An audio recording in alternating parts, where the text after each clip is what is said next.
C'est un plaisir et c'est un honneur. Alors, il se trouve que je ne savais pas que j'allais inaugurer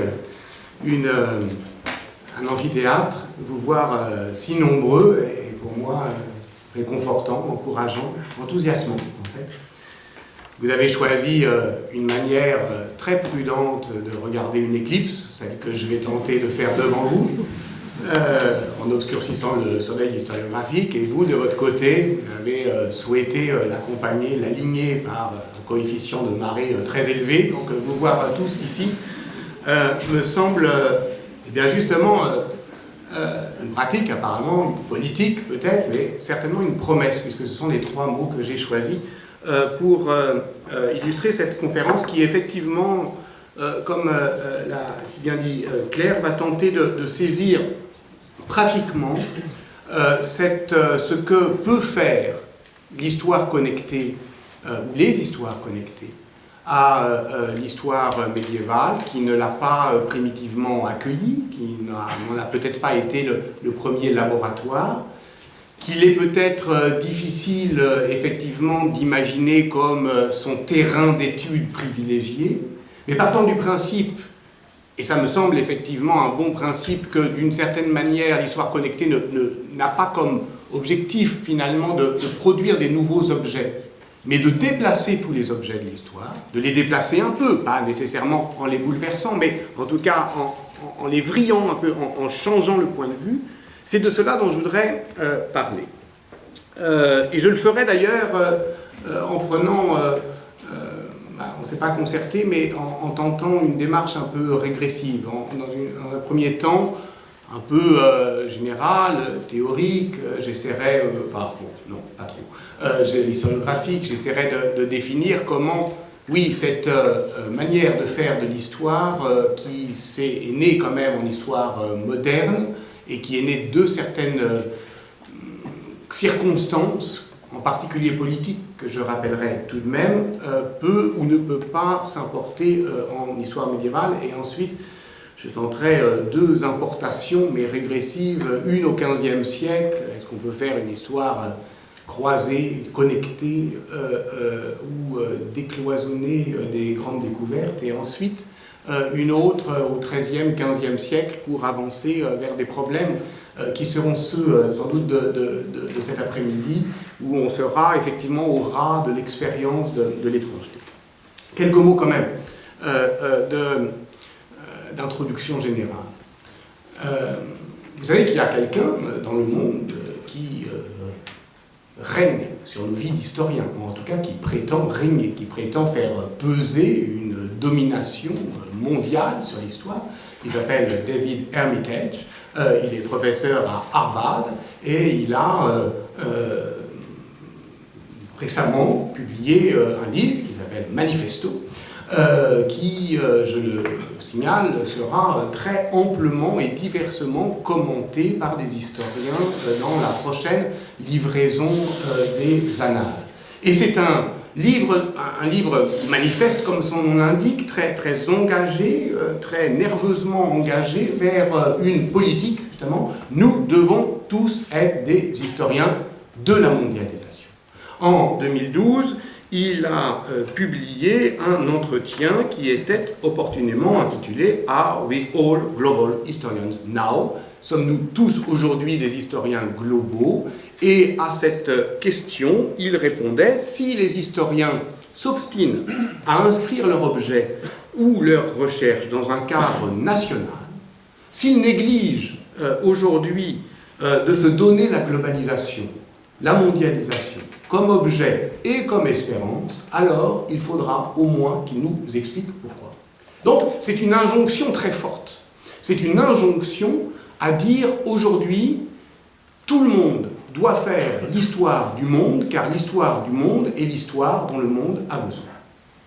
Évidemment, vous connaissez les historiens, ils ont une fâcheuse tendance à résister à toutes les injonctions, en particulier celles qui viennent du cœur de la légitimité académique, une fâcheuse tendance à avoir envie de faire ce qu'on leur dit qu'il ne faut pas faire, ou qui ne sert à rien, ou qui n'est justement pas ce dont tout le monde aurait besoin.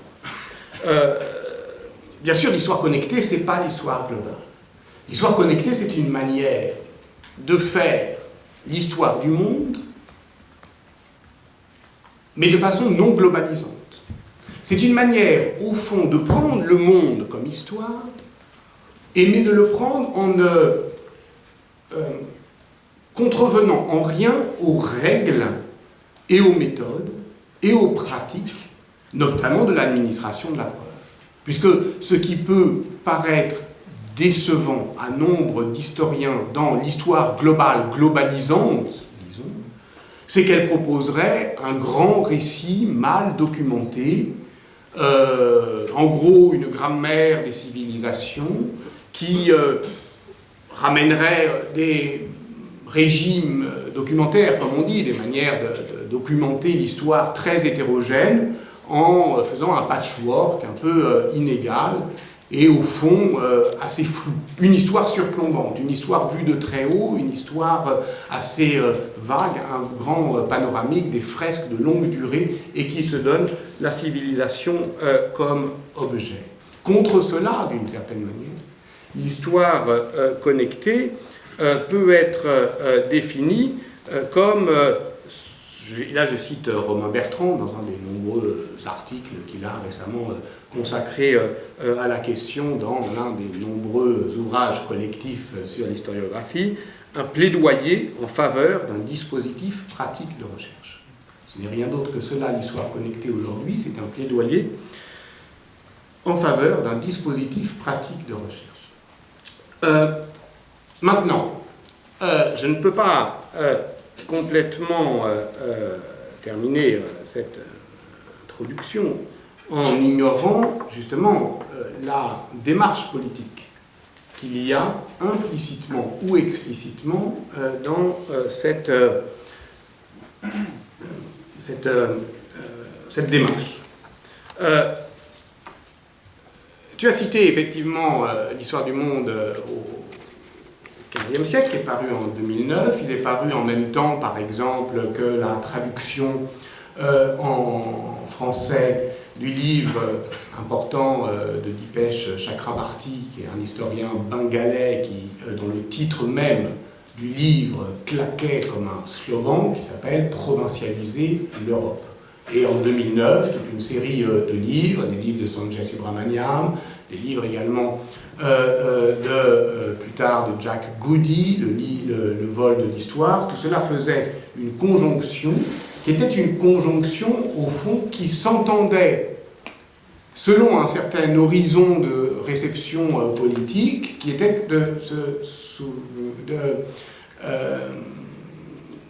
tout cela, au fond, allait nous éloigner de l'histoire nationale, de l'histoire de France. Et à ce moment-là, je le dis pour les plus jeunes, il y avait un ancien président de la République qui avait, là encore, souhaité mettre tous les historiens sur un programme qui s'appelait l'identité de la France, et tout le monde était sommé de monter à la frontière de cette identité de la France en tentant, autant que faire se peut, d'y trouver des racines chrétiennes. Et là encore, les mêmes causes produisant les mêmes effets, cette invitation a produit une réaction à ne pas faire ce qu'on nous invitait à faire, et par un hasard de calendrier, essentiellement, toutes ces tentatives, dont on peut dire encore aujourd'hui clairement qu'au fond, elles étaient mues par un désir propre de connaissance, ont été interprétés dans un sens politique pour contester, par exemple, l'histoire nationale. Ce n'est pas du tout le cas. Je le dis aujourd'hui parce que dans un climat politique qui est malheureusement le nôtre aujourd'hui, le débat rebondit. Et effectivement, certains peuvent prêter à des historiens qui, à ce moment-là, se sont intéressés à ces histoires, des intentions et des motivations qu'ils n'avaient pas. Je dirais quand même, d'un mot, que ce qu'il y a à retenir de ce contexte politique général, c'est que, à tort ou à raison, toutes ces tentatives ont été reçues dans un horizon, disons, de réception politique, enfin d'une politique de l'histoire qui était prête à les accueillir comme des critiques de l'occidentalisation du monde. Voilà. C'est-à-dire que le titre « Provincialiser l'Europe », ça ne veut pas dire pas faire de l'Europe, mais ça veut dire la considérer comme une province du monde, était au fond l'injonction, nôtre, mais une injonction morale, celle-là, à varier les points de vue. C'est cette idée très simple, au fond, de désorienter le regard, de le désoccidentaliser, pour tout dire, de se souvenir que la manière dont on raconte l'histoire du monde est, pour l'essentiel, l'histoire de l'occidentalisation du monde, que l'histoire mondiale, la world history, a été inventée dans les années 1980, en fait un peu avant, aux États-Unis, pour essayer de comprendre comment l'Occident avait dominé le monde. C'est une critique et une généalogie critique de l'occidentalisation du monde. Que toute cette histoire est intéressante, mais que ce n'est qu'une histoire, et que l'histoire du monde ne vaut que si elle élargit notre regard et si elle nous ouvre sur un monde d'histoire. Donc voilà, c'est l'idée très simple, hein, c'est l'idée qu'on trouve chez Sanjay Subrahmanyam, qu'on trouve aussi chez Carlo Ginzburg. Et de ce point de vue-là, l'histoire connectée, c'est la poursuite de la micro-histoire par d'autres moyens. C'est juste faire varier le point de vue. C'est juste dire, le point de vue, il en faut. L'historien a son point de vue. Il ne peut pas être neutre, il ne peut pas survoler le champ de bataille comme l'histoire globale prétend le faire. Donc il a un point de vue. Il doit juste l'expliciter. Aucun point de vue n'est meilleur qu'un autre, mais la seule chose qu'on ne peut pas voir de son point de vue, c'est son point de vue.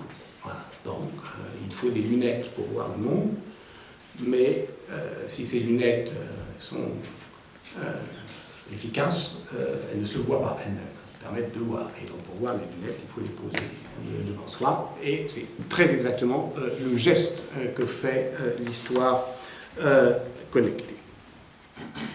Donc, ça veut dire, inévitablement, s'interroger sur l'histoire de la discipline, sur l'histoire de ce qu'on a décrit comme, au fond,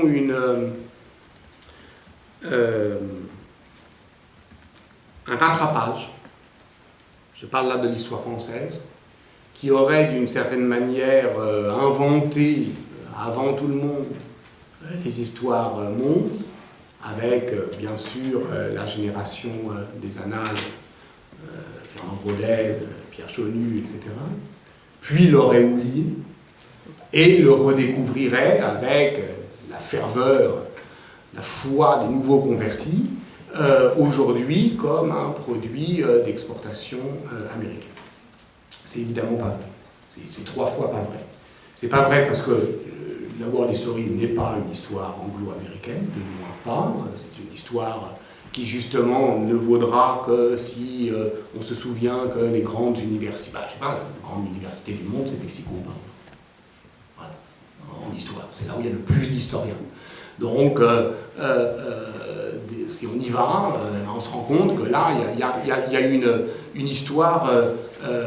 une nouvelle histoire de l'Empire, de la conquête, qui emprunte assez peu au paradigme américain, qui aurait même assez besoin d'une alliance de revers avec des Européens prêts à s'y investir, et au fond, qui ne correspond absolument pas à la généalogie glorieuse de la Global History des années 80.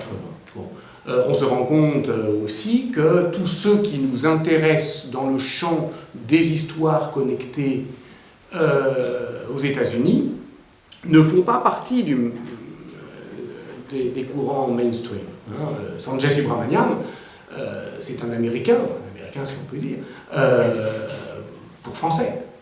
Il y a un effet Woody Allen, quoi. C'est-à-dire qu'il est vraiment surtout connu en Europe, parce que l'histoire qui vous a racontée, si vous avez été l'écouter à Ombre Blanche, c'est une histoire minoritaire. pas du tout l'histoire globale telle qu'elle est enseignée aux États-Unis. C'est une histoire corsaire, une histoire, un usage minoritaire de l'histoire.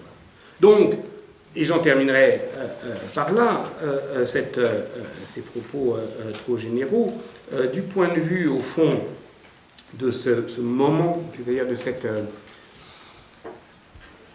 cette conjoncture historiographique qui a, à mon avis, un peu déformé l'horizon de réception de tous ces livres. Je pense que si on ne devait en retenir qu'une chose, pour la France, c'est l'embarras sans legs de l'œuvre de Fernand Braudel. Voilà. C'est ça qui ne passe pas. Le passé qui ne passe pas, c'est celui-là. Permettez-moi juste un moment, une bribe autobiographique. J'ai commencé à faire de l'histoire en 1980. Voilà, j'étais étudiant, enfin, j'avais entre 85 et 90. C'était exactement le moment où on avait souhaité faire de l'histoire attiré par la promesse de Fernand Braudel, qui avait ouvert les portes, les fenêtres, grandes ouvertes les portes et les fenêtres au vent frais d'une histoire de grand large. C'est ça qu'on avait lu, c'est ça qui nous avait plu, c'est ça qui nous avait amenés ici.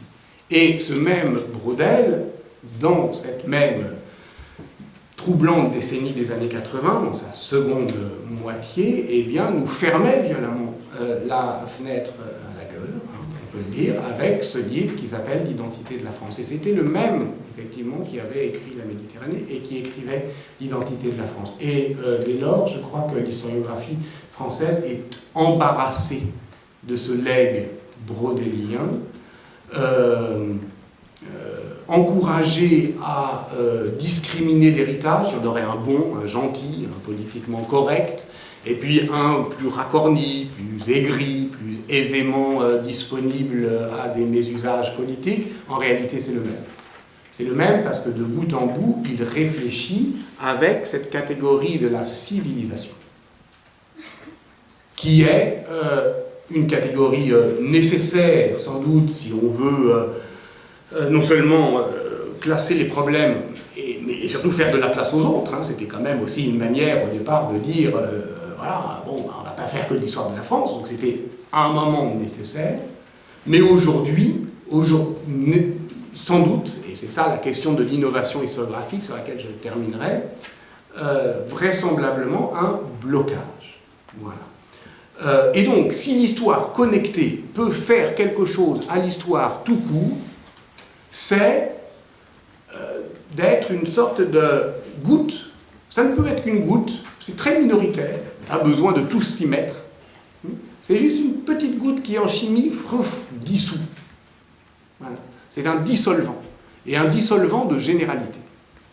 C'est-à-dire que ça contrevient à une histoire à majuscule. L'Orient, l'Occident, l'Europe, nous, les autres, tout ce qu'on est tenté, effectivement, de présenter en majesté et en majuscule, tout ça est rapetissé par cette histoire connectée qui va voir les choses au ras du sol, et effectivement qui va décrire densément des situations de contact, qui va les voir depuis un point de vue, le point de vue des acteurs qui se rencontrent, qui bégayent leur rencontre, qui ont du mal à s'entendre. Bon. C'est pas plus une histoire métisse qu'une histoire des chocs de civilisation. Voilà. Les civilisations ne se métissent pas davantage qu'elles s'entrechoquent. Elles frottent. Voilà. Il y a des frictions. Et c'est de ces histoires singulières de friction dont je voudrais vous parler un petit peu. Alors, pour commencer, comme je l'ai suggéré, je vais donc revenir sur le programme des histoires connectées et m'interroger sur la capacité de l'histoire médiévale avec ses exigences linguistiques, documentaires et autres, à pouvoir accueillis.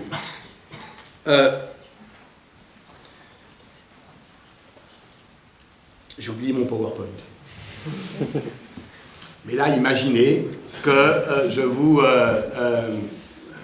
projette une belle carte du monde. C'est la carte du monde.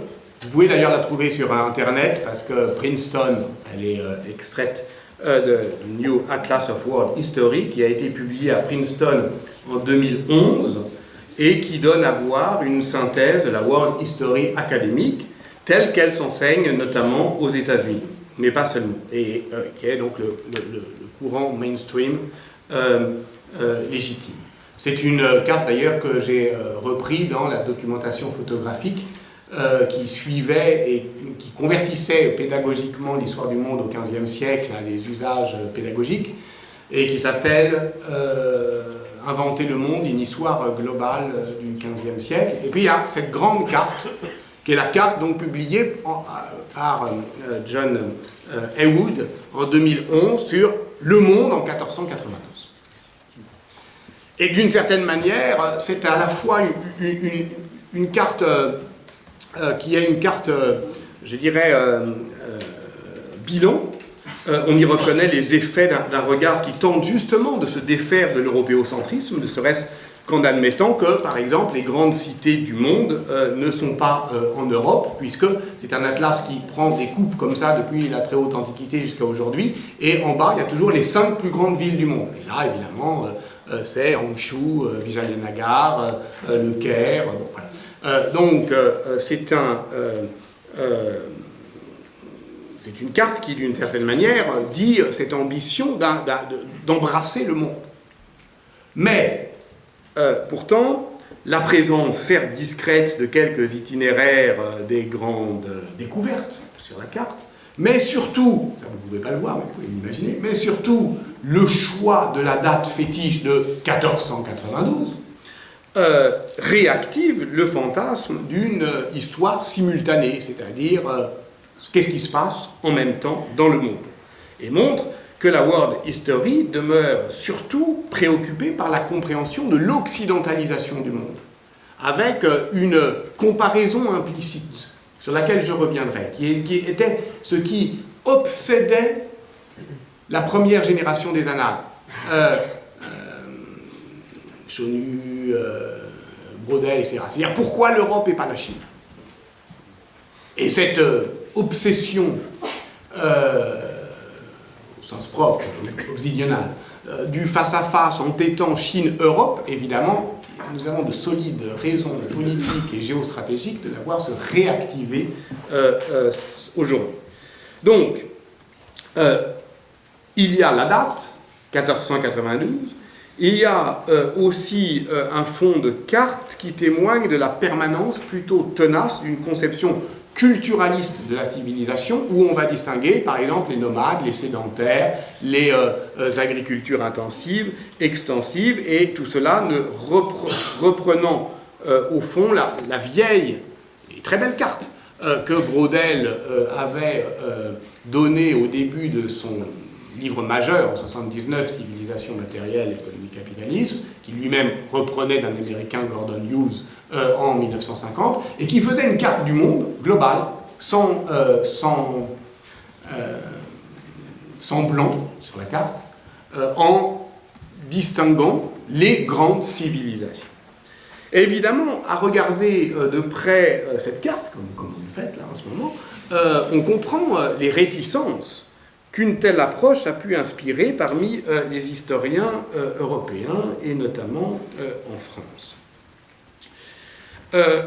Et on comprend comment l'histoire connectée, justement, elle tente effectivement de saisir le monde, mais à partir d'objets plus réduits, pour éviter cet effet patchwork. Je vais prendre un seul exemple. Lorsqu'on a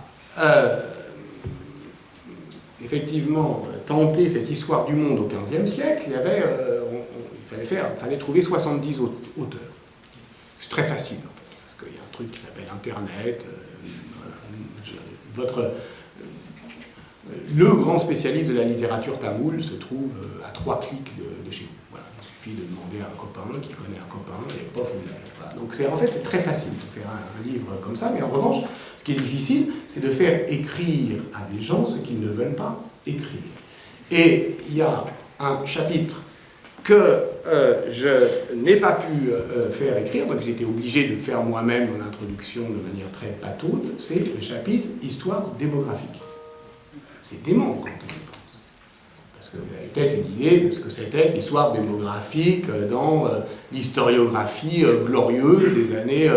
les mecs, ils se brodaient, le chaud nu, ils ne s'embarrassaient pas de nuances, hein, ils faisaient... ce qu'ils appelaient les pesées globales, la Chine, l'Europe, 80 millions, plus ou moins, pof, pof. Là, aujourd'hui, personne parmi les historiens ne peut prendre le risque de faire une carte du monde au XVe siècle qui, même globalement, pèserait et comparerait la démographie. Je donne un seul exemple. On a la poll tax en Angleterre de 1377. Et cette poll tax de 1377 donne un chiffre, un nombre de feux qu'il faut ensuite extrapoler à partir, effectivement, de savoir combien il y a de personnes dans les feux. C'est très banal. On ne peut pas imaginer pour le monde de ce temps une source plus précise. En fait, s'il y a un recensement chinois de 1393, mais il est un peu compliqué. Enfin, bon, bref, en tout cas, il y en a deux. Pour les Anglais en 1373, il y a un immense débat historiographique des années 60. Et à partir de cette source, le chiffre de l'Angleterre, de la population globale de l'Angleterre, varie entre 1 et 1,5. Donc, le tout petit coin du monde qui est le plus intensément documenté provoque des débats historiographiques et le plus intensément scruté aussi par une historiographie nombreuse, provoque des débats où on ne sait pas si ça fait 2 ou 3 millions d'habitants. Alors, la Chine et l'Amérique. Là, effectivement, quand en plus les enjeux mémoriels sont fondamentaux, puisque dire combien il y a d'Africains en Afrique avant la traite, ou dire combien il y a de Mexicains au Mexique avant Hernán Cortés, c'est au fond dire l'ampleur d'un massacre. Et donc, là, il y a des débats entre... ça va de 1 à 20. Donc, aujourd'hui, on ne peut pas agréger sur une même carte des données aussi disparates. Et je dirais que le programme de l'histoire connectée, c'est d'abord ça. C'est de ramener l'histoire à son régime documentaire. C'est-à-dire à la production documentaire elle-même, et à s'interroger, effectivement, à partir des archives de la rencontre, dans un usage intensif, en conférant ce que Romain Bertrand appelle une égale dignité documentaire aux sources européennes et non européennes. J'y reviendrai dans un instant. Alors, comme tu l'as dit, ce n'est possible qu'à partir d'un certain niveau une certaine intensité et une certaine densité, directement, d'enregistrement documentaire. L'idée de l'histoire connectée, telle que, effectivement, l'histoire moderne, et en particulier l'histoire moderne des empires coloniaux, l'a d'abord expérimentée.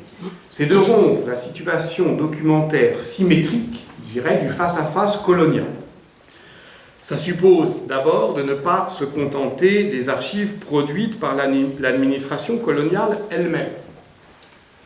L'histoire du monde n'est pas seulement documentée par des archives d'institutions mondiales. Ça paraît idiot, mais c'est pas si simple à faire comprendre à des contemporanéistes qui disent « bah oui, je fais de l'histoire du monde, je travaille sur l'ONU ». Mais à partir de quoi? Des archives de l'ONU. Mais comment ils ont été constituées, ces archives? Par l'ONU. Mais c'est quoi? Alors, cela dit, je me moque des contemporanistes, mais je pourrais me moquer aussi de beaucoup de modernistes qui font l'histoire des missions à partir des archives vaticanes qui décrivent ce que, à Rome, on croit être les missions jésuites au Pérou. C'est cette question, au fond, d'une histoire frôleuse. Ce que Romain Bertrand appelle l'histoire en mobilhome. Vous savez, le mobilhome, c'est pratique. Ça permet de bouger, mais de faire bouger son chez-soi. C'est-à-dire qu'on peut aller jusqu'au bout du monde, chez soi, en transportant son salon. Eh bien, si on voit toute l'histoire du monde à partir, effectivement, des archives coloniales, on ne sort jamais de son mobilhome. C'est-à-dire qu'on déplace, en fait, son comptoir. Bon. Qu'est-ce qu'on fait lorsqu'on sort du mobilhome? Prenons le cas de l'Empire portugais d'Asie, tel qu'il a été étudié par Sanjay Subramanian. Encore, je suis encore en histoire moderne. Enfin, on va progresser.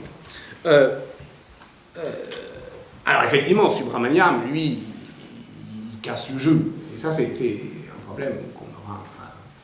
Parce que, voilà, il connaît une trentaine de langues. Bon, donc, lui, il peut à la fois parler des sources portugaises qu'il connaît, mais aussi des sources indiennes. Lorsqu'il fait la biographie de Vasco de Gama, le navigateur portugais qui, à la fin du XVe siècle, arrive à Calcutta. Il voit cette histoire depuis, il vous l'a sans doute raconté, le pont supérieur de la caravelle portugaise, mais aussi depuis le quai de Goa ou de Malacca, parce qu'il sait, il connaît les archives de tous ceux, les Gujarati, les Indiens, les Chinois islamisés, les Malais, de tous ceux qui font de cet océan Indien déjà à l'espace interconnecté très dense du monde. Et donc, sa maîtrise des langues orientales et occidentales lui permet d'écrire une histoire symétrique, de densifier, comme on dit, l'espace de la rencontre. Donc il montre par exemple que les Portugais en Inde, de l'Estado de India, eh bien, n'avaient évidemment pas les moyens de se maintenir aux marges des puissants États indiens de Vijayanagar et des grands Moghols, sans l'appui d'alliés et de relais locaux. Donc déjà, on peut dire ceci, c'est que l'histoire connectée, elle met en avant, parce que ce sont eux qui sont au fond les pourvoyeurs de documentation, les informateurs, les partenaires, les traducteurs, ce sont eux les héros de cette histoire, ce sont eux qui décrivent toujours une acculturation à double sens. C'est-à-dire, effectivement, ils viennent, je vais essayer de donner quelques exemples médiévaux, ils avancent dans l'inconnu, ils permettent de comprendre, de se familiariser avec cette étrangeté, ils la domestiquent d'une certaine manière, mais en même temps, eux-mêmes deviennent autres qu'eux-mêmes. Voilà. Et cette acculturation à double sens, c'est effectivement la grande histoire des communautés minoritaires, diasporiques, du multiculturalisme. Ce sont effectivement les Malais, les Gujarati, les convertis chrétiens dans le Japon des Tokugawa, les diasporas juives évidemment dans l'océan Indien, ou les Chinois islamisés dans la Chine des Ming. On y reviendra. Donc, le programme de l'histoire connectée, c'est de s'intéresser, c'est pas seulement les situations de contact, c'est les situations d'entre-deux. Ce que la nouvelle histoire indienne appelle les middle ground. C'est le titre d'un livre de Richard White, la couleur, qui est un historien américain qui a étudié la manière dont les Indiens d'Amérique et les pionniers européens, français d'abord, puis néerlandais et anglais, ont cohabité dans la région des Grands Lacs entre XVIIe et XVIIIe siècle, avant les guerres indiennes, aux marges de la grande confédération impériale iroquoise. Et il décrit sorte d'un espace intermédiaire, middle ground, qui est régi par des règles d'action partagées, universellement intelligibles par les acteurs en présence. Alors, ça ne veut pas dire que c'est... Alors, on va en reparler de tout ça. Il y a quelque chose dans l'histoire connectée d'un peu, à mon avis, d'un peu sympa, qui est suspect à force d'être sympa, c'est-à-dire de systématiquement privilégier les situations de contact un peu cool, où on a envie de s'entendre, on est prêt à accueillir avec bonhomie toute forme d'altérité et où on va faire de ces passeurs, traducteurs, voyageurs, tous quand même relativement bien nés, les héros d'une histoire qui, évidemment, n'est pas l'histoire du choc des civilisations. C'est là où l'apport méthodologique de Romain Bertrand me semble intéressant. Dans ce livre qui s'appelle L'histoire à parts égales, qui décrit l'arrivée des premiers Hollandais dans la baie de Banten, au nord de l'île de Java, en 1587. Les Hollandais n'ont jamais vu de Javanais, les Javanais n'ont jamais entendu parler des Hollandais. En même temps, pour les Javanais, des Hollandais, c'est jamais autre chose que des sortes de Portugais en plus grossiers et plus incultes. C'est des étrangers. Et ils sont très habitués à voir des étrangers, à les balader, hein, au sens propre comme au sens figuré. C'est une civilisation très raffinée, et avec des usages curieux. Les Néerlandais, en revanche, s'ils sont là, bah, c'est l'effet conquistador. Hein. S'ils sont là, s'ils sont si loin de chez eux, c'est qu'ils ont quand même raté quelque chose dans leur vie. Donc c'est pas les meilleurs d'entre nous, quoi. Voilà. Donc c'est pas la rencontre entre l'Orient et l'Occident. C'est la rencontre entre des Néerlandais, des marchands sans manières, et des élites palatiales particulièrement raffinées. Bon. Mais ce que montre donc Romain Bertrand, c'est que cette rencontre ne se fait pas parce qu'elle est inégalement documentée. Elle est inégalement documentée parce qu'elle fait événement pour les Néerlandais, évidemment, dans un grand récit de l'expansion, alors que les Javanais lui opposent des intérêts polis. Pourquoi ils n'ont pas tout à fait raison, parce que ça va changer l'histoire, mais voilà. On n'est pas censé connaître la fin de l'histoire lorsqu'on la raconte. Ce qui est intéressant, c'est de voir comment, dans ce livre, Romain Bertrand décrit, au fond, je dirais,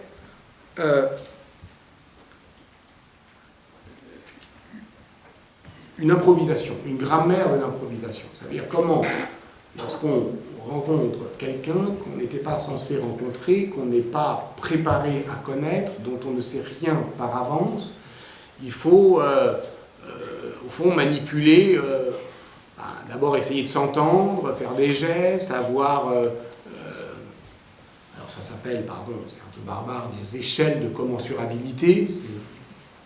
On a une balance chinoise, il y a peut-être des règles universelles du commerce, de l'intérêt, etc. Bon, voilà, on cherche quelque chose à se dire, et au fond, on est, oui, dans le registre de l'improvisation. Et donc, je l'ai dit, ce qui est mis à mal dans cette expérience historiographique de l'histoire connectée, c'est bien la robustesse des grandes catégories, parce qu'on voit que ce qui va présider à l'échange, ce n'est pas nécessairement la connaissance de l'autre, ni, au fond, la confiance.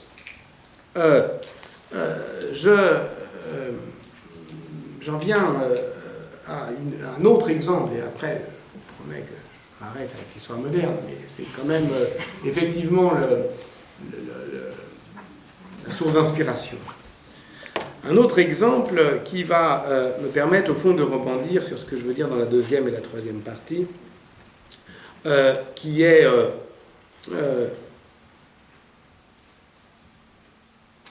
un livre important de Francesca Trivelato, T-R-I-V-E-L-A-L-V-E-2-L-A-T-O, Francesca Trivelato, paru en 2009 lui aussi, qu'on fait traduire au seuil en ce moment, qui s'appelle Familiarity of Strangers, la familiarité des étrangers.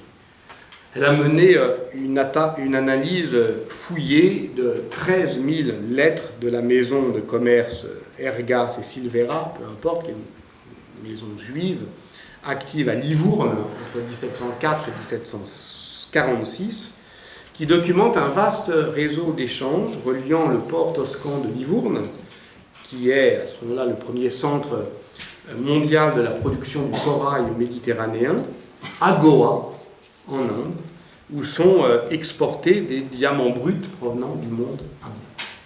Donc c'est corail contre diamant, et on ne se connaît pas. Des produits à forte valeur ajoutée, et on va les risquer très loin avec des intermédiaires qu'on ne connaît pas. Donc la question, c'est de savoir comment se faire confiance. Comment se faire confiance? Et évidemment, ce commerce interculturel à grande distance est animé par la communauté des marchands juifs actifs à Londres, Amsterdam, mais aussi et surtout à Livourne, je l'ai dit, qui est la capitale méconnue de la diaspora séfarade, enfin un peu moins depuis les travaux de Guillaume Calafat. Et donc, ça repose sur des relations de marché où la sécurité des échanges n'est pas garantie par des institutions étatiques, mais par un ensemble de règles, d'accords informels qui assurent une confiance réciproque et qui n'ont rien à voir avec l'appartenance communautaire. Ce n'est pas parce que, voilà, ils sont de la même religion ou de la même communauté qu'ils s'entendent, bien au contraire. Il y a là des règles qui sont des règles, effectivement, de l'entente. Et, à mon avis, cette question, c'est une question que l'on peut, en fait, appliquer à l'histoire médiévale dans certaines situations. Je pense notamment aux situations africaines qui sont analysées par François-Xavier Fauvel dans Le Rhinocéros d'or. Je pense à la question ce qu'on a appelé le troc muet, c'est-à-dire l'échange sur les rives du Niger à partir du XIIe siècle, peut-être avant, entre le sel et l'or. Je pense à toute la question de la traite transsaharienne. Tout cela, d'une certaine manière, comme l'a montré François-Xavier Fauvel, ou par exemple Julien Loiseau à travers la question aussi des archives de la Guéniza, tout cela, c'est-à-dire de la communauté juive, d'une communauté juive du Caire, tout cela donc crée les conditions de possibilité, en tout cas documentaire, d'une histoire connectée. Donc ça veut dire, au Moyen-Âge, donc ça veut dire en tout cas qu'on n'a pas à attendre le temps des empires, des centralisations et des archives mondiales pour faire une histoire mondialisée. Au contraire, il suffit au fond d'une ressource documentaire un peu dense, un peu intensément documentée. Et c'est là que Francesca Trivellato est évidemment un personnage carrefour, frontière, parce que c'est une Italo-américaine, elle enseigne à Yale, et elle est élève de Sanchez Subramanian et de Carlo Ginzburg. Donc ce qu'elle tente, c'est une microstoria globale. Et la microstoria globale, c'est à mon avis une des possibilités de l'histoire connectée, y compris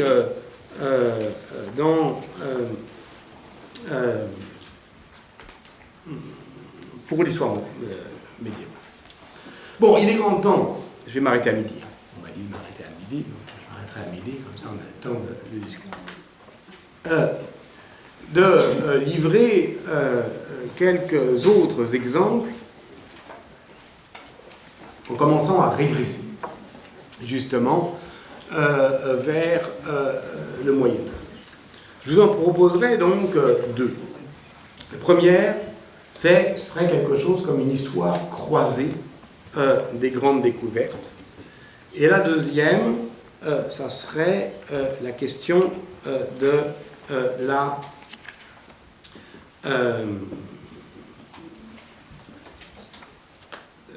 du rapport entre altérité et familiarité dans les voyages, dans les récits de voyageurs depuis le XIIIe siècle, quelque chose que j'ai commencé personnellement à travailler.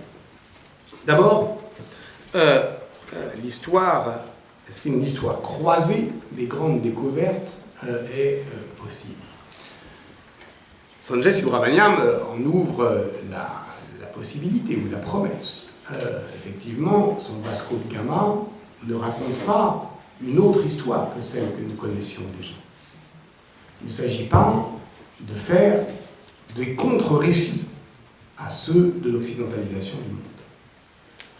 Il s'agit simplement de faire une histoire plus complète, parce que plus densément documentée, et surtout, histoire à parts égales, ça ne veut pas dire simplement en prendre autant d'un côté que de l'autre, mais utiliser de la même manière les deux rapports, les deux sources.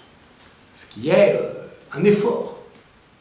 Parce que vous avez les sources hollandaises et les sources javanaises, spontanément, vous allez attendre des Occidentaux qui vous renseignent sur le fait, l'exactitude du fait, et sur les Orientaux, vous allez attendre d'eux un imaginaire pour être poli.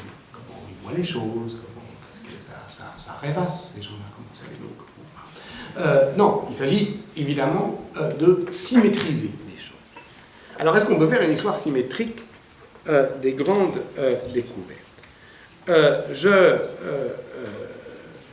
m'arrêterai ici sur un exemple qui est l'exemple du face-à-face entre l'Europe et la Chine. Pourquoi nous et pas eux? C'est ça la grande question de l'historiographie depuis Pierre Chenu. Pourquoi nous et pas eux? Il avait à la fin de Pascal Chenu, c'est un historien à la fois très, très talentueux et un peu réactionnaire. Donc il avait, c'est assez frais de le relire aujourd'hui, parce qu'au moins il dit les choses, c'est pas comme Braudel qui lui, il dit les choses. À la fin de sa nouvelle Clio sur l'expansion occidentale, il dit voilà, il y avait trois grands empires, trois grandes possibilités d'empire, qui sont la Chine, les Turcs et l'Europe.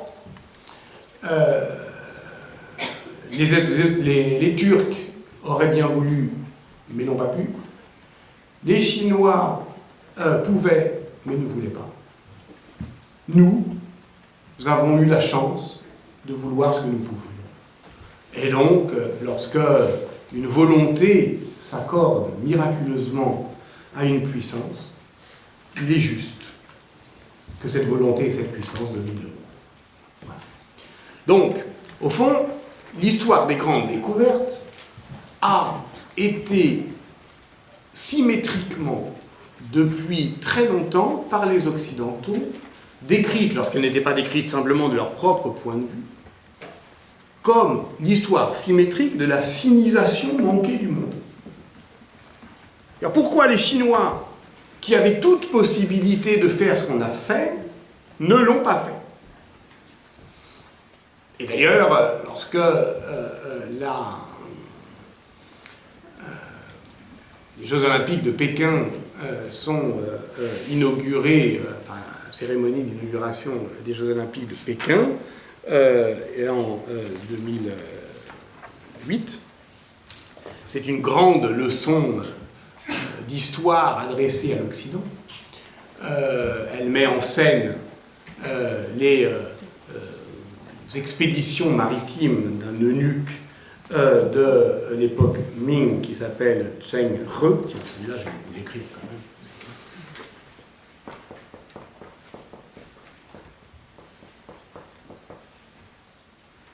Et oui, je disais que c'était une grande leçon d'histoire adressée à l'Occident parce qu'elle ne faisait, à travers les écrans de télévision, elle ne faisait que dire une seule et même chose, c'est-à-dire nous aurions pu être ce que vous avez été, nous serons ce que vous n'êtes plus.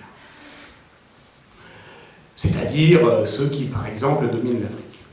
Parce que Cheng Re était un eunuque du palais musulman qui a organisé, ou plus exactement qui a exécuté, pour le compte du 5e empereur Ming,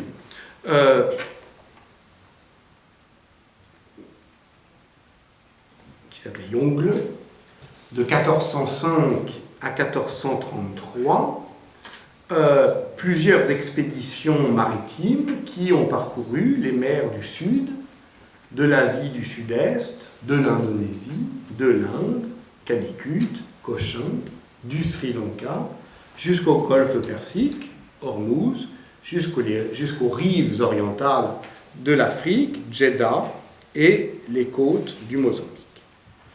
28 000 marins, 62 grands bâtiments, des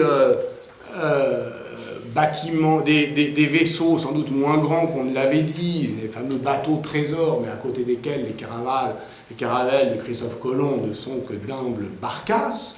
Tout cela, d'évidence, fait quand même une page d'histoire apparemment assez glorieuse. Pour la symétriser avec celle des grandes découvertes, il faudrait dans un premier temps dire qu'il y a deux mémoires affrontées de la conquête du monde.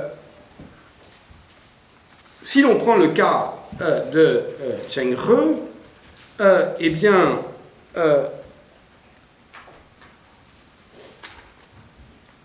il agit à un moment qui est un moment de l'histoire de la Chine qui est tout à fait atypique.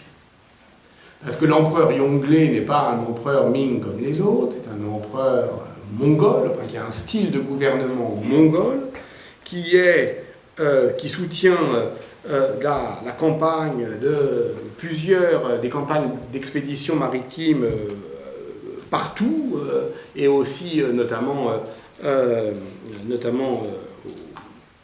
en Corée et au Vietnam, mais également au Tibet, au Népal, au Bengale. C'est-à-dire qu'il y a une volonté comme ça d'expansion territoriale qui est absolument aberrante, en fait, avec, disons, l'histoire longue de la Chine, et qui d'ailleurs s'arrêtera net en 1433. Donc c'est un moment, c'est une sorte de parenthèse qu'on s'explique pas toujours très bien, et qui correspond à effectivement un revirement de la politique chinoise, et un revirement de la politique chinoise qui justement va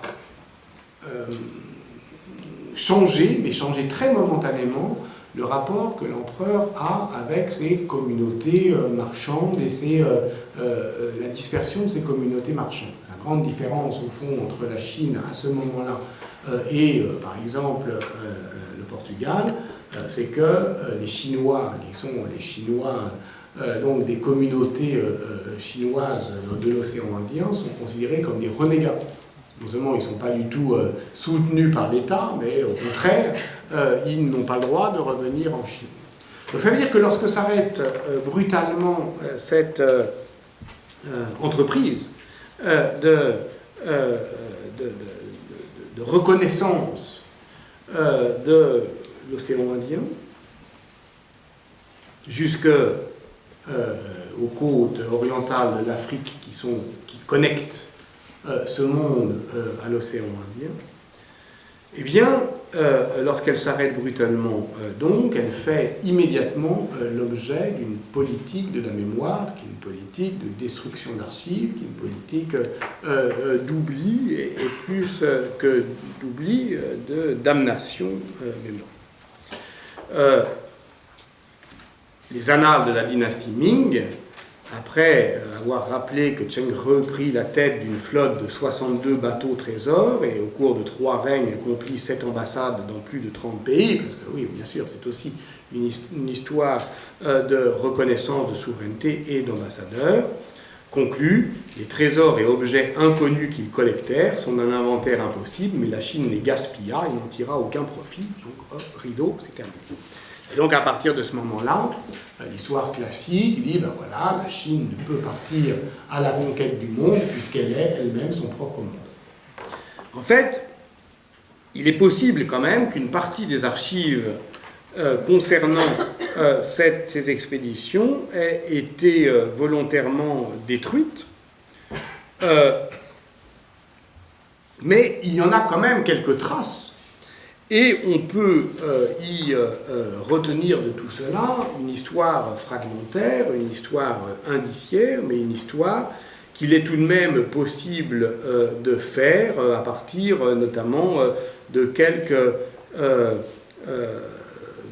cartes et de quelques récits de voyage. Alors vous me direz, mais c'est délirant ce qu'il nous raconte, est-ce qu'il ne sait pas le chinois? Oui, je ne sais pas le chinois. En même temps, vous savez, les annales des Ming, elles sont entièrement traduites en anglais. Voilà. Et l'historiographie de la Chine, c'est quand même, évidemment, il y a les Chinois qui y travaillent, mais enfin, elle est majoritairement de langue anglaise. Donc, cette histoire, elle peut, si on veut la symétriser, évidemment, ça ne sera pas une histoire à parts égales, c'est sûr. Mais au moins, on a les moyens bibliographiques pour, je dirais, poser les termes, plus que d'une comparaison, d'une histoire croisée. En tout cas, du point de vue de l'histoire de la mémoire, il est évident que ce lent oubli de l'expérience de Cheng Re, eh bien, il contraste aisément avec la construction mémorielle d'un récit continu de ce qu'on appelle les grandes découvertes, et qui, d'une certaine manière, ne fait rien d'autre que de relier différents épisodes, qui sont des épisodes qui, entre eux, ne sont pas nécessairement articulés dans un grand récit. Et ce grand récit, je prends la peine de vous faire un dessin, est celui qui va porter un discours d'exaltation du génie civilisateur de l'Europe. Donc, ce grand récit, dont on peut faire l'historiographie, qui est essentiellement relancée à partir du XIXe siècle, eh bien, il nous met dans une situation qui est une situation documentaire symétrique. C'est-à-dire qu'on a d'un côté une histoire qui s'efface, et qui s'efface au moment même où elle s'interrompt, celle, effectivement, des expéditions maritimes chinoises, et une autre qui ne cesse d'être exaltée. Alors, comment les rassembler dans un même histoire, dans une seule et même histoire du décloisonnement des mondes? Comment dépasser ce simple constat de l'affrontement de deux mémoires, l'une qui est aujourd'hui en déconstruction, d'ailleurs, celle des grandes découvertes, et l'autre qui est en reconstruction, puisque, évidemment, les Chinois ont tout intérêt à rappeler ce précédent glorieux où ils ont frôlé l'Afrique, alors qu'ils sont devenus, depuis plusieurs années, les premiers investisseurs économiques en Afrique. Eh bien, la réponse que l'on donne généralement à cette question, c'est effectivement de proposer un récit qui est d'abord décentré et, j'allais dire, médiévalisé de ce qu'on pourrait appeler les grandes découvertes. Et d'un mot, c'est ce qu'on a tenté de faire dans l'histoire du monde au XVe, que j'ai tenté de rendre un peu plus facile, accessible dans les grandes dans l'histoire de la documentation photographique, c'est d'accepter d'élargir la focale géopolitique à l'ensemble des mondes interconnectés mais séparés, qui trament une histoire globale du XVe siècle. C'est en fait sortir de cette sorte de face-à-face entêtant entre la Chine et l'Europe, eux, nous, eux, pourquoi nous, pas eux, pourquoi bon, bref, pour, au fond, en faire un récit complet. Et complet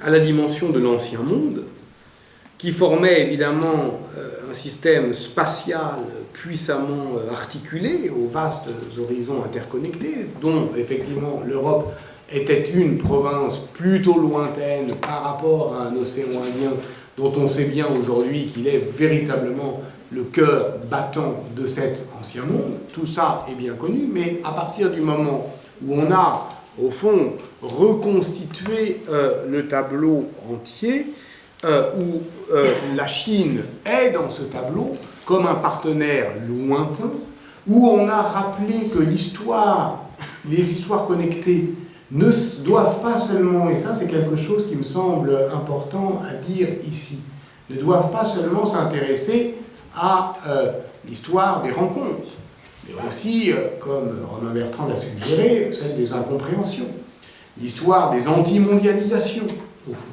la manière dont les sociétés produisent des différences, la manière dont, avec de la distance, on construit de l'indifférence, ou de l'hostilité, ou de l'altérité. Rappelez donc que la Chine a fait partie de ce monde ancien, de ce système de l'ancien monde, comme disent les géohistoriens, mais comme un partenaire très lointain, dont on n'a jamais de connaissance directe, et ce qu'on appelle Moyen-Âge, c'est en tout cas ce qu'on tente de décrire en ce moment avec François-Xavier Fauvel, c'est ce moment où le monde s'interconnecte avec évidemment des intermédiaires. Le premier d'entre eux, le vecteur de modernisation du monde, c'est évidemment l'islam, c'est le vecteur de cette interconnexion. Sans cette langue impériale et cette pratique des communautés marchandes arabes, il n'y aurait pas effectivement de possibilité de saisir ce monde dans son entier, mais ça ne veut pas dire que la Chine est le grand autre de l'Occident, comme la philosophie occidentale l'a construit. Ça veut juste dire qu'elle est très loin,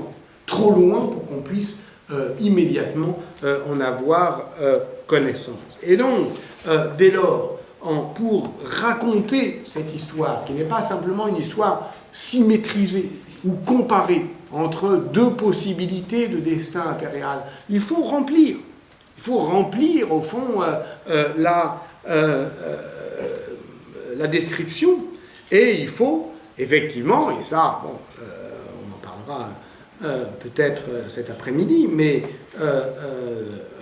avec tous ceux qui ont travaillé, notamment Éric Vallet, sur le commerce yéménite dans l'océan Indien, se souvenir que tout le XVe siècle est le moment d'une grande dynamique du monde turc qui donne la pulsation d'ensemble à l'histoire de ce siècle, que durant les années 1420, les sultans mamelouks d'Égypte ont démantelé le monopole de la dynastie yéménite des Rassoulides, qui depuis 2 siècles avait fait d'Aden la plaque tournante de la route des épices depuis l'océan Indien jusqu'en Méditerranée, que les armateurs et les marchands indiens de Calicut ont saisi l'occasion pour contourner l'ancien réseau marchand arabe centré sur la mer Rouge, qu'on appelait le Karimi, et faire directement débarquer leurs précieuses épices à Djeddah, et donc qu'il y a une sorte de concomitance entre la fin de ce monopole de la dynastie yéménite, la fin des expéditions chinoises, l'éclipse donc des marines chinoises dans l'océan Indien. Ça correspond d'ailleurs à un moment où l'Inde est exactement dans la même situation que l'Europe du XVe siècle, c'est-à-dire est en train de se constituer en système d'États concurrents et prospères, avec des États qui se tirent la bourre, le Gujarat, le Deccan, etc. Et donc que les marchands indiens prennent la place que les Yéménites laissent, que les Chinois ont renoncé à prendre, et reconnectent un monde qu'ensuite les Portugais vont court-circuiter, c'est-à-dire parcourant ces routes qui existaient déjà, mais depuis l'autre côté. Donc, voilà, pardon, c'est vraiment l'histoire avec une grande H, mais c'est une manière de dire que, au fond, une histoire au-delà d'une sorte de face-à-face entêtant, d'une histoire comparée, d'une histoire croisée est possible, qui raconte à l'échelle du monde disons, les grandes découvertes, une histoire globale des grandes découvertes, qui ne serait plus seulement, évidemment, le regard des Européens sur le monde, qui ne serait pas non plus celui fantasmé d'une civilisation manquée du monde, parce que d'une certaine manière, on pourrait dire que l'Europe n'a aucun privilège, pas même celui de l'ethnocentrisme. Les Chinois sont aussi tranquillement sinocentriques que vous êtes européocentriques, ils se posent aucune, ben voilà. Et puis d'une manière générale, il n'y a quand même pas beaucoup de civilisation dans le monde qui ne se soit pas désignée comme les hommes, le peuple, et les autres étant les autres. Voilà. Donc tout cela, au fond, nous oblige, oui, à changer de focal. Et c'est dans un...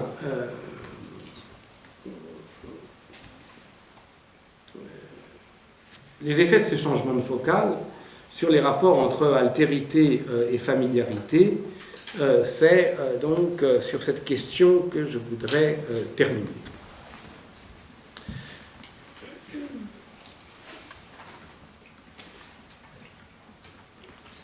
Prenant cette fois-ci des exemples plus anciens et en remontant vers le XIIIe siècle.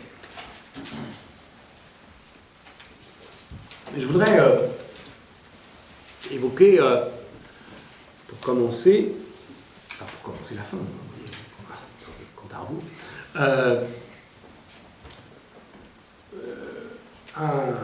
une grande conférence à Venise en 1962, il y a plus de 50 ans, donc, que Jacques Le Goff prononçait et qui allait être publié 8 ans plus tard sous le titre « L'Occident médiéval et l'océan Indien, hein, l'horizon onirique ».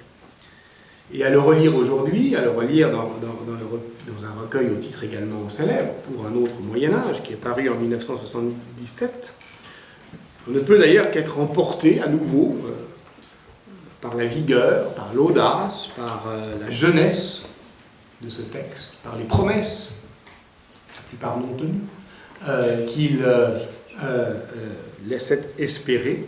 Et c'est vraiment un texte de découvreur, d'éveilleur. Et il commençait, ce n'est pas si courant chez lui, par une évocation du XVe siècle, et puis ensuite, après, il régressait. Et ce siècle, pour Le Goff, aurait été celui de l'ouverture de l'océan Indien, mais aussi, je le cite, de la fin d'une longue ignorance, celle des réalités géographiques d'un espace caché par un écran de légende. Au fond, tout cet horizon onirique servait à faire écran aux richesses. Exactement comme François-Xavier Fauvel montre que, pendant très longtemps, on n'a pas connu la géographie exacte des gisements aurifères d'Afrique, et que entre eux et nous s'interposait l'écran fumeux des légendes, précisément pour en protéger l'accès. Or, navigateurs et géographes au XVe siècle auraient percé cet écran de fiction, y ouvrant une brèche de connaissance. Et je cite Jacques Le Goff, « L'océan Indien, c'est le monde clos de l'exotisme onirique de l'Occident médiéval, l'ortus conclusus d'un paradis mêlé de ravissement et de cauchemar, qu'on l'ouvre, qu'on y perce une fenêtre, un accès, et le rêve s'évanouit. » Donc, il y a cette idée que le XVe siècle serait le moment où se perce l'écran des légendes, que l'aiguillon du savoir était l'objet de cette brèche, et que d'une certaine manière, on finissait par avoir une connaissance directe, immédiate, de ce qu'on ne connaissait ensuite, avant que, dans les brumes plaisantes, mais mensongères de la fiction. Et je le cite encore, au contraire des gens de la Renaissance, ceux du Moyen-Âge ne savent pas regarder, mais sont toujours prêts à écouter et à croire tout ce qu'on leur dit. Alors, on reconnaît là l'opposition entre le Moyen-Âge auditif et la Renaissance visuelle, qui est une grande idée de Carlo Ginzburg, vous savez, ce qui oppose le Moyen-Âge à la Renaissance, c'est qu'au Moyen-Âge, la science rectrice, c'est la musique. Donc le Moyen-Âge pense l'ordre social comme une harmonie sur un modèle musical. Alors que la tyrannie de l'œil va s'imposer ensuite à la Renaissance, et donnant à comprendre l'ordre social comme une symétrie. C'est pas tout à fait la même chose que l'harmonie. Parce qu'évidemment, ça ordonne davantage le monde. Donc, ok, ça pourquoi pas, mais il oppose aussi, vous l'avez entendu, un Moyen-Âge crédule à une Renaissance critique.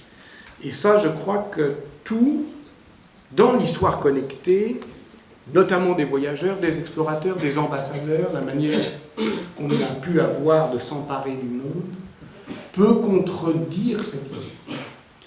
Et on peut même soutenir que Christophe Colomb, parce qu'il était un homme de l'humanisme, donc parce qu'il était un homme qui croyait à l'autorité du texte, était beaucoup moins préparé que ses prédécesseurs du XIIIe siècle à accueillir l'expérience du réel, c'est-à-dire à laisser se périmer le texte qu'il avait lu parce qu'il était en train de voir. Christophe Colomb, vous le savez, c'est le mauvais touriste. C'est lui qui lit le guide du routard avant Funeste Erreur, donc qui ne va voir que ce qu'il a lu avant. Et ce qu'il n'a pas lu, il le voit. Donc il s'attend à être quelque part, un quelque part que Marco Polo a décrit, un Orient que Marco Polo a décrit comme merveilleux pour être cru de ses lecteurs. Et tout ce qui n'est pas dans Marco Polo, il ne le voit pas. Or, les grands voyageurs du XIIIe siècle, notamment, ceux qui effectivement ont parcouru ces immenses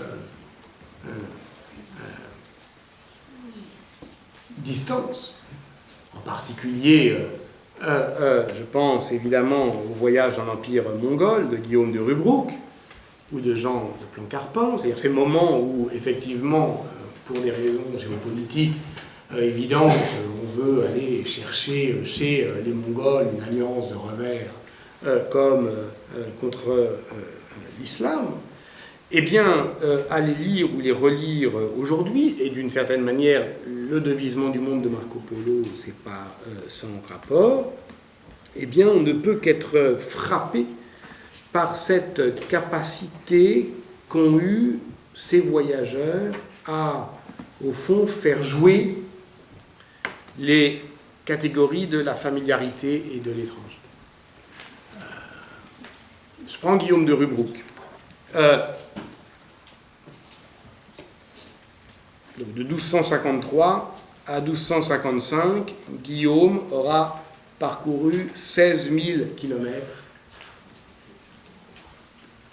et enduré des souffrances intolérables. Il décrit de manière poignante le découragement des compagnons harassés, l'enthousiasme aussi de la rencontre avec l'imprévu.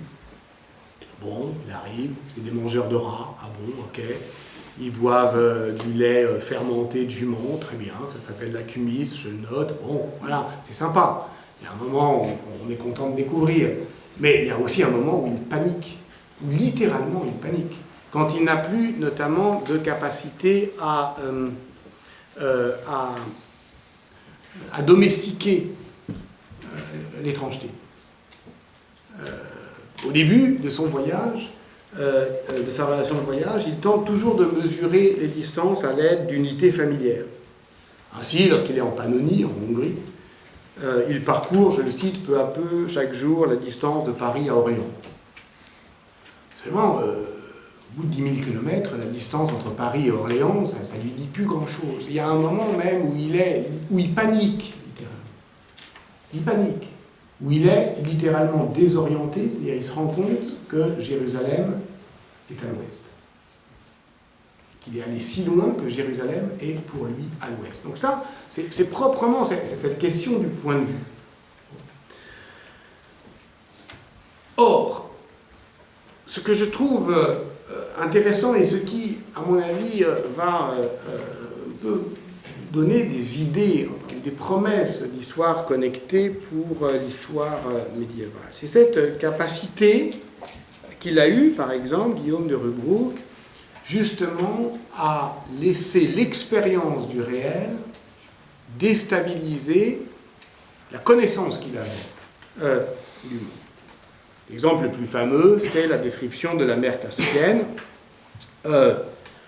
Isidore de Séville, s'appuyant sur Pline l'Ancien, affirmait que la Caspienne était un golfe de l'océan Arctique, donc une mer ouverte. Guillaume de Rubruck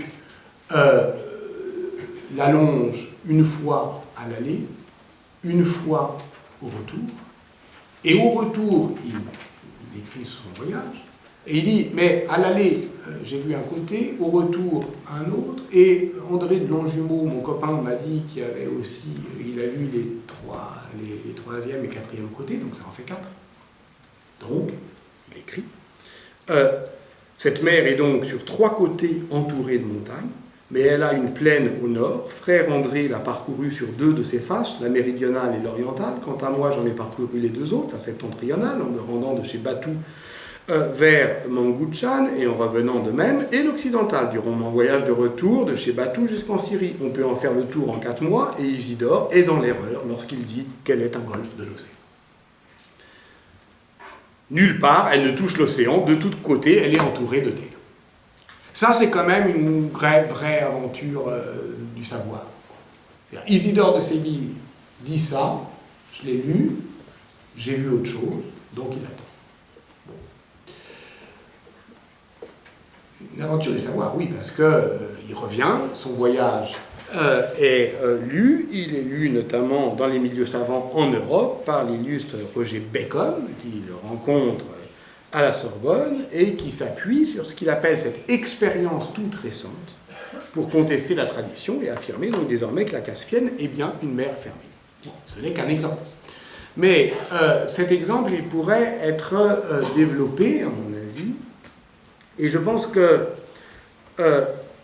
il serait tout à fait intéressant, mais ça suppose une relecture complète de toute cette littérature. Bon, il y a plein de gens qui le font en ce moment, voilà, mais on en parlera peut-être aussi avec Stéphane cet après-midi. C'est cette manière, au fond, de parcourir le monde à gué. Voilà. C'est-à-dire que lorsqu'on suit ces voyageurs, on se rend compte qu'à certains moments de leur voyage, ils perdent pied parce qu'ils n'ont pas, au fond, rien à se raccrocher, aucune familiarité déplacée. Ils ne peuvent pas se dire c'est comme à Orléans, machin, etc. Et puis il y a des occasions où ils retrouvent pied. Et ces occasions, elles sont de 2 ordres. C'est lorsqu'ils arrivent dans une cour, alors ça c'est la question effectivement de la commensurabilité de la relation diplomatique. C'est-à-dire que, pour reprendre le titre d'un journal célèbre, il existe un monde diplomatique. Et ce monde diplomatique est un tout petit monde. Voilà. Et que on s'y retrouve, au sens propre, on s'y retrouve. Mais ça vaut aussi, et ça, à mon avis, c'est moins remarqué, pour les grands ports pour les villes cosmopolites, pour les cités-États, disons, où les marchands, dès qu'ils y sont, et c'est cela que raconte Marco Polo, ils trouvent toujours instinctivement le fondo, ils vont chercher le facteur, ils savent à qui parler, ils ont un traducteur, bref, ils ne sont plus perdus. Et on le voit très bien, me semble-t-il, dans le régime même du récit.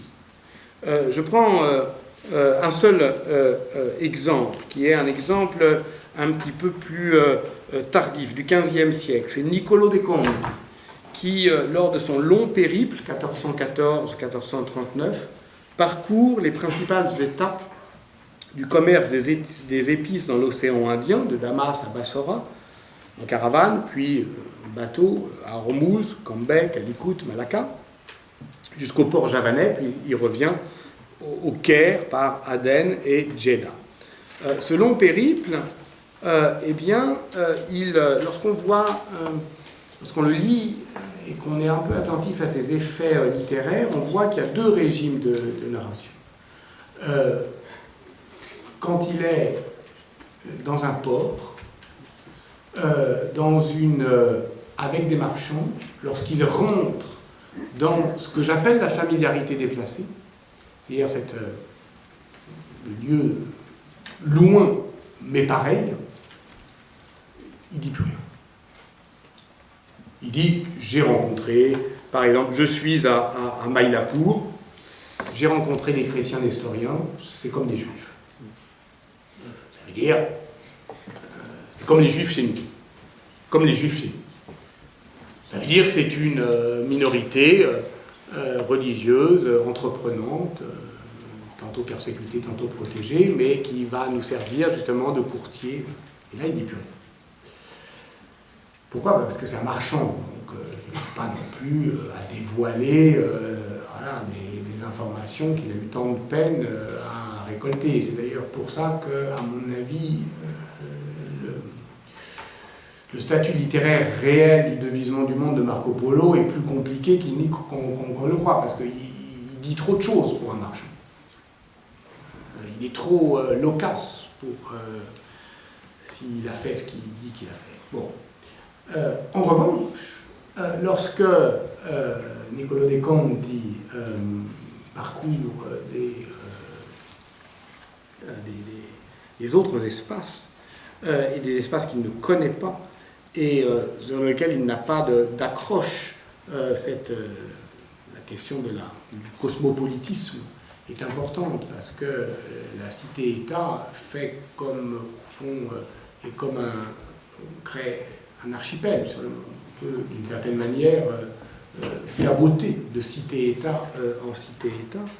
Lorsqu'il s'éloigne donc de ce monde, de son monde, alors son récit s'enivre de merveilleux. Et c'est là où il décrit Vijayanagar, par exemple, grande cité hindoue au centre du Décan, comme la ville d'une cour extravagante. Le roi surpasse tout le monde avec 12 000 femmes, dont 4 000 le suivent souvent à pied où qu'il aille et s'occupent de la cuisine. Les digues de l'imaginaire sont lâchées, exactement comme Marco Polo, mais précisément parce que ces récits sont faits pour être lus et pour être crus. Il faut qu'ils disent des choses merveilleuses. Bon. Donc ça contrevient un petit peu à l'idée spontanée qu'on pourrait se faire du régime de crédulité dont parlait Le Goff. Je pense qu'il y aurait tout un travail à faire. Vous voyez, ces histoires connectées du Moyen-Âge, elles sont possibles si on choisit ces sources. On le voit bien, on est dans un régime indiciaire. Cela suppose effectivement une connaissance indirecte, comme le régime indiciaire l'exige. C'est donc nécessairement en suivant la trace des diasporas, des communautés déplacées, etc., qu'on la peut accomplir. On voit aussi comment, d'une certaine manière, elle permet de raconter une autre histoire qui n'est pas un contre-récit, mais qui est une histoire plus complète et plus inquiète aussi, sans doute parce qu'elle est plus complète. Et qu'est-ce qu'elle inquiète, fondamentalement? Elle inquiète nos grandes catégories. Orient, Occident, Europe, Islam, mais aussi, vous le voyez, crédulité, incrédulité, familiarité, étrangeté. Je voudrais juste terminer là-dessus, sur la familiarité et sur l'étrangeté. C'est ça qui me semble le plus important. C'est ça que produit le plus efficacement, sans doute par son régime propre de narrativité, l'histoire connectée. Quand vous lisez Romain Bertrand, le livre de Romain Bertrand, L'histoire à parts égales, vous êtes proprement désorienté. C'est ça qui est fort. Il vous plonge d'abord dans un océan de noms imprononçables, parce que je vous défie de mémoriser à la fois, non seulement un nom javanais, mais un nom néerlandais. Donc les deux sont atroces. Et on ne comprend rien. Mais c'est fait exprès. On ne comprend pas davantage que les javanais et les néerlandais se comprennent. Et à force de ne rien comprendre, on commence à comprendre quelque chose d'essentiel, qui est que dans cette histoire, on n'est pas davantage du côté des Néerlandais que des Javanais. On ne les comprend pas mieux. Enseigner l'histoire, je pense que ça peut vouloir dire faire comprendre des choses difficiles que vous pensez ne pas avoir comprises, et puis à la fin vous avez compris. Ça c'est bien. Mais si vous pensiez comprendre quelque chose et qu'à la fin vous ne le comprenez plus, c'est pas mal non plus. Ça veut dire opacifier un peu les évidences. On croit qu'on est, que ouais, d'accord, dans cette histoire, on est de ce côté-là, bah non, finalement. Le livre aura, je dis le livre parce que c'est un livre dont il s'agit, aura battu les cartes de la familiarité et de l'étrangeté. On était rentré dedans le cœur léger, on pensait qu'on était du côté des Néerlandais parce qu'ils sont européens, parce que voilà. Et puis à la fin, on ne les comprend pas si bien qu'on pensait les comprendre, parce qu'ils sont bizarres quand même. En revanche, les Javanais, ben, on s'est habitué.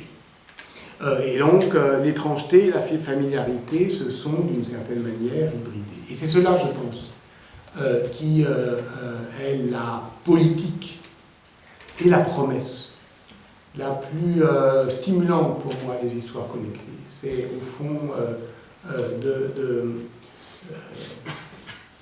ne pas faire mentir ce programme que Michel Mollin, un historien traditionnel par ailleurs, des grandes découvertes, disait d'elle, des grandes découvertes, il disait la grande découverte des grandes découvertes, c'est l'autre en nous. C'est là où ça rejoint d'ailleurs ultimement non seulement la friction, mais la fiction. C'est-à-dire que je pense que cette histoire, l'histoire connectée, elle s'écrit. Et elle met à l'épreuve l'histoire tout entière, parce qu'elle met à l'épreuve la manière de l'écrire. Et donc, ultimement, elle doit révéler la part littéraire, au fond, de l'écriture de l'histoire, en ceci qu'elle met à l'épreuve la question même du récit. C'est ça, ultimement. Voilà. Et c'est là où on rejoint peut-être le début. C'est, en gros, ça a été accueilli comme une sorte d'annexe à la critique du roman national. C'était évidemment un malentendu, mais pas que. C'était un malentendu sur national, mais pas sur roman. Et d'ailleurs, le problème du roman national, c'est pas qu'il soit national, c'est qu'il soit un roman. On ne gagnerait rien à en faire un roman mondial. Ce serait toujours un roman. Donc, au fond, si l'histoire connectée, comme le disait Claire, a quelque chose à proposer à l'histoire tout court, si elle la met à l'épreuve dans son ensemble, c'est précisément, me semble-t-il, en posant la question du récit. Voilà. Désolé d'avoir été trop long, et on n'a pas de temps pour